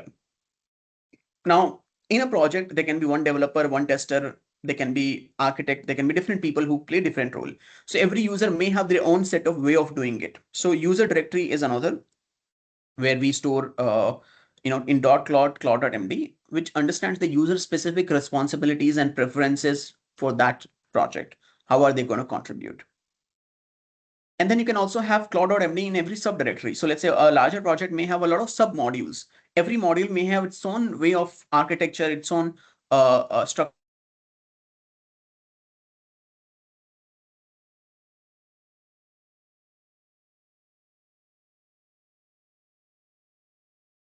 The moment you keep using a project, sorry, and then memory.md written by. We missed you from nested directory. Yeah, let me repeat that. Yeah. So so nested directory is what? In a larger project, you may have a lot of subfolders, right? Or subcomponents, right? Let's say there can be one bigger project in which you may have multiple agents. Each agent may have its own way of working, or you may have multiple interfaces, multiple sub portals, right? Such as user portal, admin portal, likewise. Each of these may have their own architectures.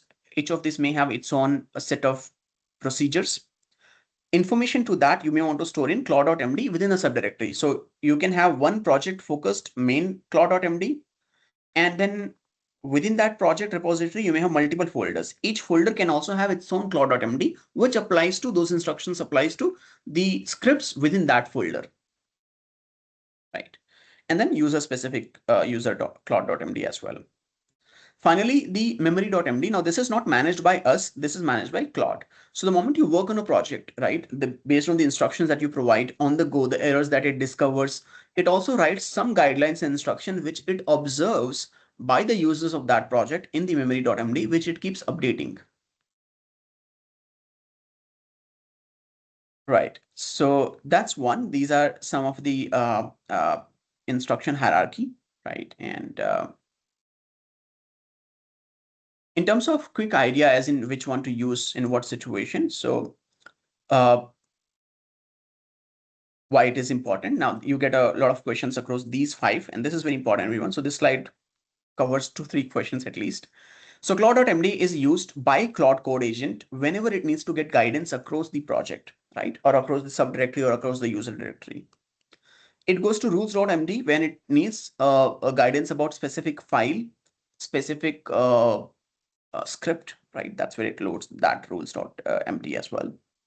Or where that file sits, where that particular function sits, that idea also is there into rules.md.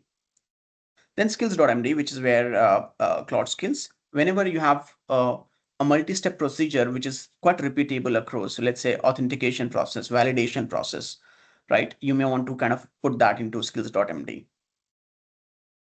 Slash commands, right? There are certain built-in slash commands and some, custom slash commands also you can create, which you can use for, so whenever you have to write a prompt for performing validations, let's say performing new code generation, writing a specific plugin, integrating that plugin with LLM, validation of LLM. So there can be certain tasks which you may want to create slash commands for and reuse them multiple times.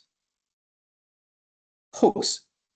Hooks are more like not selection based, but predefined. For example, something that should always happen, right? Some execution should always be followed across. So you can do that. For example, hook can be integrated pre-tool use. So the moment Claude decides to trigger a tool call, before the tool call happens, it should always do a specific check. You can create a hook for that. The moment tool call has happened, you may want to do validation. So you may want to create a hook for that as well. The moment LLM has generated the final result, you may want to restructure that result, represent that result, right? Create a new UI for that. You can create a hook for that. So that's important, right? So a couple of things to understand is Claude.md is only for guidance and knowledge. Skills is for procedure. Slash commands are also for procedures. However, for small scale, skills are at larger scale, multi-step procedures. So the difference between skills versus command is commands are for simple steps, smaller steps, and skills are for larger procedures. Hooks are fixed deterministic flows to be integrated at a certain stage, right? So these are a couple of concepts that are important across. Right. So Claude comes with two modes, everyone, two larger modes. And again, within the interactive invocation, you can go for plan mode as well, right? So one, you work with Claude Code while you're writing the code. And second, you work with Claude Code. You don't work with Claude Code. You integrate Claude Code to play a role in the automation flow. For example, let's say I'm writing a software and I would want to write some code for that. I would use Claude Code in the plan mode or code mode. In plan mode to do brainstorming, in code mode to write code. Second, I want to create a CI/CD pipeline so that the moment a developer pushes the code, Claude Code Agent should run a set of tests automatically whenever that trigger happens. And Claude Code Agent should look at the results and accordingly create a pull request. Or else in a CI/CD pipeline, if somebody has raised a pull request, Claude Code Agent should read that pull request and should maybe propose a set of changes or reject that pull request or merge it with the main repo. So that is automation where we don't do interaction with the Claude Code Agent. So these are referred as non-interactive invocations. So one is non-interactive invocation, the other is interactive invocation. Interactive invocation is in dev stage when you're working with VS Code or any other tool integrated with Claude Code. Non-interactive invocation is where Claude Code Agent is integrated within the automation workflows or CI/CD pipelines. Anshu, we Right. do not see your content. Like Yeah, I'm coming to that, right? So within the interactive invocations, you have plan mode. So plan mode is where the Claude Code Agent is restricted from writing any code. It doesn't make any direct execution. You can do brainstorming, architecture design, validations, analysis within plan mode. And whenever you want to do execution within the interactive invocation mode, you can go ahead with the code mode, right? So make sure that you understand there are two invocation methodologies or modes: interactive, non-interactive. Non-interactive is designed for automation, CI/CD. Interactive is for coding or development. Within interactive, you have plan mode and you have code mode or Claude mode, which is where you write code or you restrict the coding or execution piece specifically. Right. So that's one. In non-interactive, again, that's a large landscape where we can use Claude Code Agent as an isolated reviewer. We can use start a new context where it has no background, it does review, or ask it for certain guided review, certain specific flags or certain specific errors to identify. Define also what not to flag, right? And also put constraints across how to generate output and schema as well. So that's one. So this was about domain 3, everyone. Next, we'll move on to domain 4, which is prompt engineering. One of the easiest domain, covers 20%, and something that you want to always make sure that you have spent good time on this.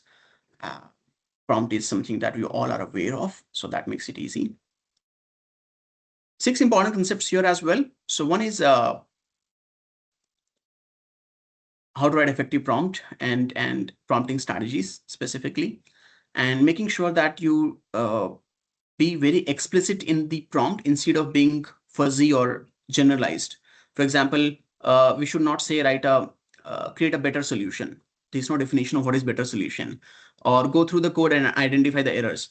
That is completely vague. So instead of saying go through the code, you may want to say that go through the specific functions which are A and B and C, and identify if there are some specific validation or user input data type error, right? So you may want to be specific, explicit. Few shot prompting is a very powerful prompting strategy, but then there are boundaries when to use, when not to use. So in what situation few shot prompting fits well? In what situation you should go for programmatic gating? That is important. Schema enforced output. How do you ensure that your LLM generates always the outcome in a specific schema? That's where you use pydantic data model and you enforce a specific JSON schema to generate from the LLM. Right. Next is validation and retry. So how do we ensure that we validate the inputs and ask the same question with a different input, different argument that we pass? When to use batch processing, right? Whenever you need latency is not a concern and there is a huge amount of input that you want to process, such a case, you would want to go for batch processing to reduce the cost. And multi-pass architecture, right? Where instead of getting larger complex job done in one shot, you split the whole prompt into multi-stages. Right. So first stage could be extraction of input, second stage could be validation, and for each of the stage you have different prompt associated. And that's a very powerful concept. In fact, I see a lot of people when they designed architect prompt-based solution, they try to write a one single larger master prompt which does a job, which is very, very poor approach in designing prompt-based solution. So you should be considering multi-pass architecture where you split out your whole use case into multiple stages and write specific prompt for each of the stage. So that's one. Now, first, it's important to understand the input request that goes to LLM, right? Now we are getting into a very foundational level here. So when you send a request to LLM, a request contains system prompt, which can have roles, criteria, and all. It can have a user message, right? The user input, assistant message, tool use, tool result, all of that, the whole recursive memory, which keeps changing every time. Tool definitions as well, and some parameters, information such as max token, temperature, and all. Other than messages, everything else remains mostly static. Only this piece keeps changing every time. This is what we feed to Claude Code. Claude Code decides what to do next. Do I have to make a tool execution? Do I have to enter and return the output like that? Right. So that's one. And now you see there's a lot of input that goes to Claude to be able to generate the output, right? And what controls the quality of output that you get out of this is not only what you write as a prompt, but also system prompt. Also things like max token, temperature. Temperature also controls, the consistency of the output as well. The schema defines whether the output is there, but is it usable or not? Is it extractable or not? Like that. So in exam, you will get questions around, I have a scenario where sometimes the answers are random. Sometimes it is correct. What to trigger? So you may want to control temperature. Sometimes the LLMs do not remember the long-term history, right? So you don't want to do context management in such a case. At times, LLMs provide vague answers, right? How to address that? Or it does wrong tool selection, how to address that? So you'll have some specific levers for each of these concepts or each of these scenarios, and which part of the whole request to improve. Is it to improve the system prompt or the user input prompt, the tool information, or to parameter information, right? You will get such scenarios to asked in the exam. So that's one. Schemas are important, right? So it is important that whenever you define LLM call, you define fixed schema, how LLM should generate a structured response, right? And schema doesn't guarantee the technically correct, however, formatting wise correct and extractable outcome is what you get from schema, right? So that's one specifically. Some of the key considerations while writing prompt and defining schema is make sure that you define when the value for this particular argument should not be present, right? Or it can be, or it cannot be present. Is it required, or is it always a necessity that you have to have this value, or is it optional? If you fail to get this value, what to do next, right? So these are some of the guidance you would always want to add. Multi-pass is an important one. So let's say for a complicated use case, you may want to split that use case into 4 stages. Again, the number of stages could differ. First could be extract, where, given the input data, you may want LLM to extract certain information from it, and you write one prompt for that. Second is validate, given the input data and the information, is it valid or is it not? If it is valid, accordingly review it, generate the answers, right? If not, escalate it as well. So you may want to divide it into multiple stages. That's one. Anthropic provides 2 APIs, batch versus real time. You'll get at least 2 questions on this, right? So batch API to use a very generalized structure whenever you have high volume of use cases or input requests, you want to have latency is not a concern, go for batch API. Latency is a concern, low volume use cases, go for synchronous request. If you think that the input size is so large, you may want to use prompt caching as well out there. To cache maybe tool definitions and system prompt if system prompt is gaining too large. So that's one piece specifically. That was domain 4, right? We'll spend another 10 minutes to look at a quick idea to domain 5. Domain 5 is about context management and reliability, these 2 dimensions. Context economics is important, right? LLMs have fixed context window, right? What do you do out of that? That matters a lot, right? How do you effectively manage that? Contexts are not a concern when the number of turns in each conversation is smaller, but if number of turns in each conversation grows larger, context is a very critical concern. Over a period of time, there are certain ways to address context. 1, preserving what matters in a pydantic data model. 2, keep summarizing it. 3, could be keep cutting it, doing clipping. There can be a lot of such scenarios. How do we address the error propagation throughout? How do we address, these are for, so first 3 are for context, escalation design, preserving what matters, and context economics are part of context management. For reliability, how do you address error propagation? How do you address accessing large code? Because imagine if the context is 100,000 tokens and the code base size is 500,000 tokens, how will you address that? How do you explore it, right? How do you do graceful degradation as well across the results? So these are some of the important concepts. So for context management, whenever we feed an input to the LLM, there are 5 important things. 2 of these are static, right? System prompt and tool definition. So the moment you create an agent, it is in use. There are hundreds or thousands of requests. Static things are system prompt and tool definitions. You still pay for these tokens in every call. Next is entire conversation so far, right? Which is where the user input, LLM output, that conversation, which keeps collecting, and it changes for every session. The result of tool execution, that depends on how many tools are executed, right? And then some room left for responses. You may want to keep your fixed part, which is system prompt and tool definition, as small as possible. At the same time, not so small that it is not clear. There are certain ways where you can also put this into cache as well, right? Because those are common across each of the conversations, right? And then you have to kind of manage on the go, right? Context management is about managing this particular piece, right? How do you keep shrinking this? How do you keep managing this? For example, if the conversation goes longer, 10 rounds, 20 rounds, 100 rounds, this will become super large. How do you keep shrinking that, managing that? That's what is a important approach here, right? So one approach is send less. What if your input interaction requires you to send a file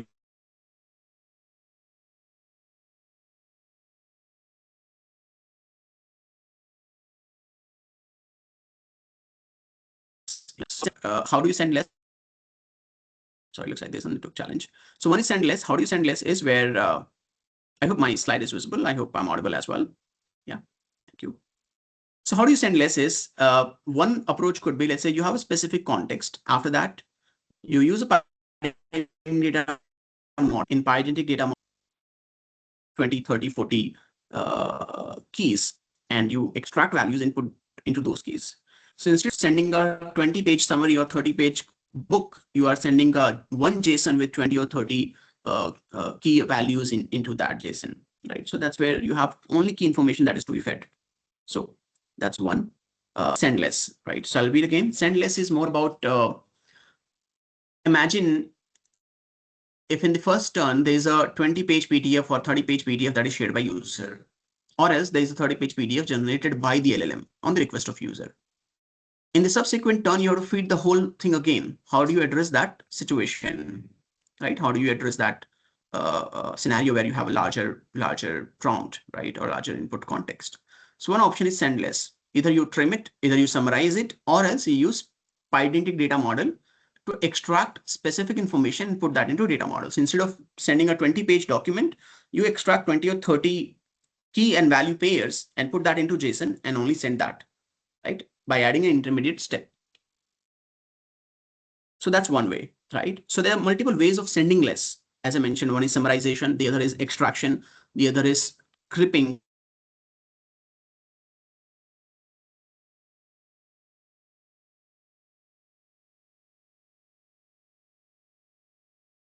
Right, where you yeah, I'll repeat that. So the other is pay less for the same. Voice is Yeah, I breaking. agree. Let me check. Give me a moment. Give me a moment.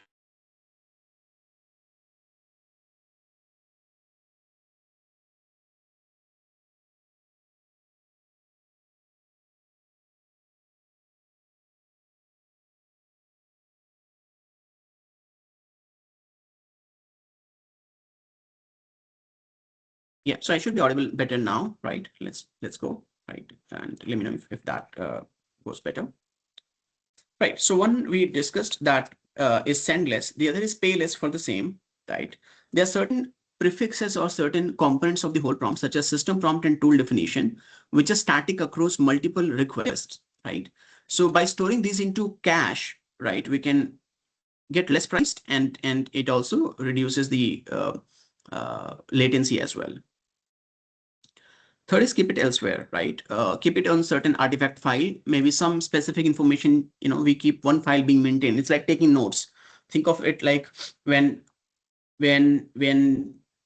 kids, right, when they are reading a long book of biology or physics or chemistry, what they do is they prepare notes. So there could be a 5-pager notes for a 200-pager book. And that 5-pager notes covers all the chapters, key concepts of those chapters. So that's what we do in artifact management. So what we do is we architect our system in a way that if we know that the context management is going to be a challenge, we manage for every conversation one artifact. That artifact more like, let's say, session.md kind of an artifact, which can manage the specific details that is to be stored, and it keeps preparing in notes. And every conversation, instead of sending the whole history, it sends that session.md notes. The other is delegate, use sub-agents, right? Only if multiple tasks do not require more of integration together. So in such a case, use sub-agents as well. Right. So these are a couple of ways, right? So first is send less, where you send less information to the LLM, right? By trimming, by putting the specific information into a pygenetic data model. Second is pay less for the same by prompt caching. Third is keep it elsewhere, which is where you store it into a separate artifact, right? And fourth is delegate, where you delegate across subagents, right? These are the 4 different ways to address the context size. Right, so that's one. Now, context is more like a budget. You have got a budget in which you have to address that, right? So there are certain ways you have to keep measuring that context. Are we going out of the boundary or not? And then if it is, we have to address that particular situation by taking action. So there are different scenarios or pressures across which there are, certain strategies. How do we address? For example, let's say tool output is too long, right? So if tool output is so long that it eats larger part of your context, you may want to extract some structured facts from that output and then only use that. For example, let's say if you're doing web search, it may happen a web search generates a very long results. Now, do you want to keep, if there are 5 web search done, do you want to keep all the 5 web search into every conversation again and again? I mean, within the same session? You may not want to do that. You may want to extract whenever web search is done, you would want to attach a hook that it can extract the information, put that into hook. For long running sessions, right? What if the sessions are running quite longer, the context grows longer as well? In such a case, you would want to use scratchpad or artifact file and re-reference it whenever needed. While exploring large database, which could be higher than the context size itself, first you would want to search specific keyword, and let's say if there are 100 files, use a tool to search the files which carry specific keyword of your use. So you narrow from 100 files, 30 files, and then you read those 30 files or 20 files. So instead of reading all 100 files to find out something that you need, you search and shortlist which are critical to read. So you add a stage in between that helps in managing context. Large table prefixes. If you have large table prefixes such as large system prompt, large tool definitions, go for prompt caching. Too many tool definitions, you have so many tools to consider, go for multi-agent system. Right. So that's one, or go for tool discovery stage as well. That's helpful as well. So that's one so far. Then comes the escalation. Escalation is this is again more about reliability piece of it, right? Where should it escalate or not, right? What are the certain escalation triggers? So escalation is where one example of escalation could be if agent is not able to do the job, it should escalate it to human in the loop. When to escalate, how much information to provide. So that's one piece of it, which is important. So, kind of skip this for now. Partial failure, right? What if there's a multi-agent system and one agent failed in between? How do we address that, right? So first important thing is to surface the failure. And then let the coordinator agent decide what action to take, right? And let it identify the gap between what sub-agent requires versus what maybe the master agent has access to, right? So you get at least 1 or 2 questions around this as well, partial failure across multi-agent turn and how to address that. So that's one. This covers our largely 5 domains. Again, we could spend more time in discussing the same as well. So if you have to summarize top 10 points across the 5 domains, everyone, the first is an agentic loop. Make sure that we understand the use of stop reason, when to stop, when to keep looping towards the end. The use of tool result, what are the options of tool result, tool use, like that, when to do tool use. MCP transport mechanisms are important as well. When to use multi-agent systems, when not to use multi-agent systems. How important is tool description, right? Claude Code components such as Claude.md, skill.md, hooks, and Claude Code CI mode, non-interactive invocation mode, interactive invocation mode. How are they different, right? And the schema for prompting, right? And finally, context management piece are a couple of important concepts. So now we'll go to a quick idea to exam summary or suggestions, right? So across, if you come from AI background, across our experience so far, people who start to prepare for CCA-F exam, they come with some fair experience or understanding to each of the domain. However, the experience is not ready. So even if you are somebody who has been writing agentic systems or architecting agent systems, you may not match all the requirements for this exam. So you may still need preparation across each of the 5 domains. So gray here shows, what we saw people were ready with versus what was needed. Green shows what is needed, the amount of readiness for the actual exam, right? So that's one. Couple of things that are important for the exam is we found a lot of people who are like good at understanding of the model, but then they were not very thorough through the conceptual scenarios of it, right? And so these are a couple of scenarios which you found, which I'll skip for now, and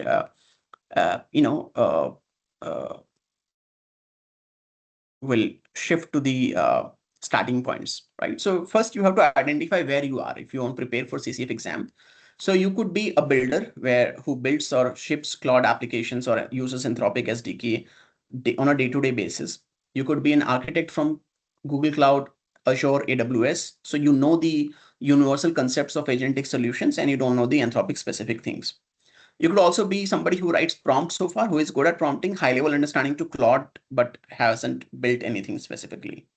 So depending on who you are, you have to first identify where do you sit into the archetypes, and your plan, your approach, your strategy, your timeline would differ, right? So if you're somebody who is a builder already, who has been building the Anthropic applications and Claude applications already, at max 2 weeks should be sufficient for you. You need to focus a little bit more on Claude Code Agent and tools in MCP, and that should get you going. If you come from an architect from Google Cloud or AWS or Azure background or any other background, you need to spend almost at least 3 weeks to understand Anthropic specific capabilities, practice those as well, and then you'll be ready. If you are starting from scratch, where you are somebody who knows how to write effective prompts and has worked on agents as well, that means you have some fair understanding to prompt engineering at the moment, but not across all of the domains. So you'll have to spend across total 30 to 40 hours over 4 to 6 weeks to be able to prepare you well for the course. So your plan could differ depending on who you are and where do you sit for now. What should be your approach? What should be the playbook? So the playbook should be, these are like some of the exam playbooks. So I'll shift to more of preparation piece as we have gotten less time for now, right? And these are some of the guidance, right? Still, I want to cover this piece specifically. So when you try for exam, make sure that you read the constraint. And this is very similar to any other exam as well. A lot of answers are hidden in constraint, the boundary that they provide. Make sure to read the question second time as well. There are certain platform specific rules. You may want to eliminate some of the options based on those. And then you want to pick the one which is the most robust approach or robust solution to it. Right. So that's one. Here are certain examples of questions that are asked often in the exam, right? Such as you are given a scenario and then given a situation where tester tries out testing and the scenario failed or it succeeded. What was the core reason, or how do we address the failure, right? So these are some of the questions which we'll look at later, right? For now, I want to take you through a quick idea to preparation journey. How should you start, right? If you're starting somewhere, right? So Anthropic offers 7 free courses on Anthropic Skill Jar Academy, right? And these are the courses that you should take in sequence. The most valuable course is building with the Claude API. That covers domain 1, domain 2, domain 4, and domain 5. Claude Code in Action, specifically designed for domain 3. And rest of these are some of the foundational courses as well. Claude 101, AI Fluency, Claude with Amazon Bedrock. That's just for context. We don't get questions on Amazon Bedrock at all in the exam. Now, these courses will meet your foundational requirement for the exam. However, you need to do some practice and some brainstorming and expert learning as well to be able to gear up well for exam. That would require some practice questions as well. So yes, if you want to start preparing for the CCA-F, this is one guideline that I would suggest to start with, right? For now, that's one. And where do you actually study? So first, you should always look at official exam guide. That's important. That's a very authoritative, point. Next, go for 7 courses as well, right? Where you go through each of the course. There's an official practice exam, which is very short in PDF, right? That you can look for. Make sure that you work on certain use cases yourself. Look at product documentation, right? Look at some of the pre-built examples as well. And make sure that for each of the domain, you work on one use case practical lab at least. That will make it pretty much easy for you. And then at the end, you can look at third-party question banks as well. That should help you to a certain extent. However, in some cases, those are not very authoritative, as in not updated as well very regularly, which sometimes creates a challenge as well. Right, so that was one so far, and we'll now take a pause here for the day and wait for questions segment. These are some of the guidelines around. We'll be sharing this deck with you, right, as we will be having your email as well. And now we'll open the floor for questions and we'll take Q&A segment. Yeah. So I will be sharing this deck with you, right? I hope while registering you would have shared your email ID. So you should be expecting the link for the deck as well to your email ID. So that should help you with the slide related access. That's one. So let me take some questions from the chat. So how are we going to recommend or sell or recommend to our clients? I mean, how do we leverage these skills in current engagement? Well, one, if you're already into current engagement where you're working on certain agentic solutions, these learnings are going to help you architect system well, are going to help you identify if there are certain gaps in the system that could be reliability, resiliency, resilient related issues. How do you address those gaps? How can you architect it better, by learning from how Anthropic does it specifically? Right. So these concepts are not, again, only limited to Anthropic. So for example, even if you're, let's say, building a solution with GCP or AWS or Azure, you can implement the same concepts with those SDK which you are working with. So at large, the concepts of, let's say, hooks, maybe Scales and Claude, that remain same. The concepts like how to address large databases, how to do effective context management, how to address reliability, how to address latency issues, that are common across any SDKs. And in this exam, it covers largely strategies, which are very important. And the strategies learned can be implemented anywhere, also can be implemented with Anthropic SDK as well.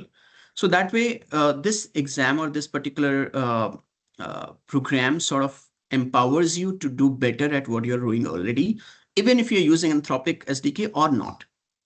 I hope that answers the question, Suresh. Let me know if it doesn't. There's another question. Is CCA-F exam the kind of exam that someone can clear through proper study and preparation, or is it mainly for people who already have hands-on experience with? Well, it is better or for people who have hands-on experience with largely most of the domains. If you do study and want to clear exam, it would take a lot of more effort compared to practically working. So you should consider as a first approach practically working on SDK and then trying to gear up for the exam. Right. So yeah, human in the loop is there. So in the Ashish's last section, domain 5, when we talk about reliability, that's where one of the topic is escalation. So one of the way of achieving reliability across the system is to add escalation, human escalation, and human in the loop is one of the component there. You get at least 1 or 2 questions on that as well. Well, Manish, for that associate level exam is there, for business users or administrators as well. There are certain ways they provide or levers that way they provide, which includes the model access, the model consumption access as well. You can create multiple workspaces, perform workspace management across that, defer the model limits, associate alerts in advance to do billing management effectively. Can we expect questions across RAG implementation, creators of vector databases? Not largely, at least in CCA-F, not at all. In developer exam, Ashish, yes, you can expect some questions across creation of databases, vector databases, RAG implementation as well. Although RAG related questions can be there, but those are there from architecture point of view.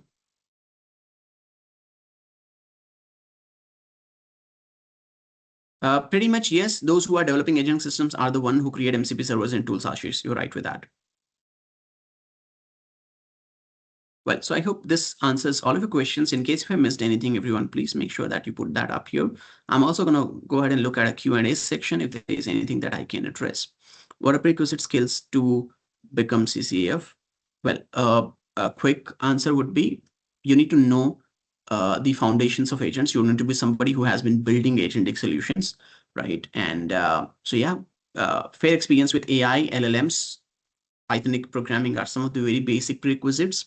Then broader understanding to agentic system is one as well. And then you can start preparing for CCA-F. I hope that answers the question. All right. Great. So thank you everyone for joining in, and I hope you would have enjoyed the webinar, and we'll keep you posted with the deck as well, and hope to see you in other webinars moving ahead. Thank you for your time.